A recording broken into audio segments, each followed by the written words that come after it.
Hi, welcome to DCSMAT. I'm Professor Anil Dayanand.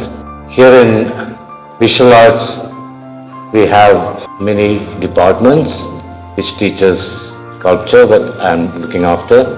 We teach them sculpting in clay, plaster of Paris, mold making, then wood carving, some metal works, which enhance the design students, interior design students to get more aesthetic sensibility as well as space awareness and specific skills.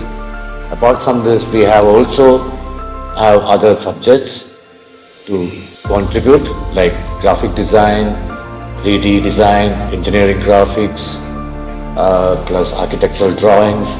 All this together, we make it happen, the interior design course, a very successful course. This is one of the creative spaces which we welcome you all to enjoy with the studies.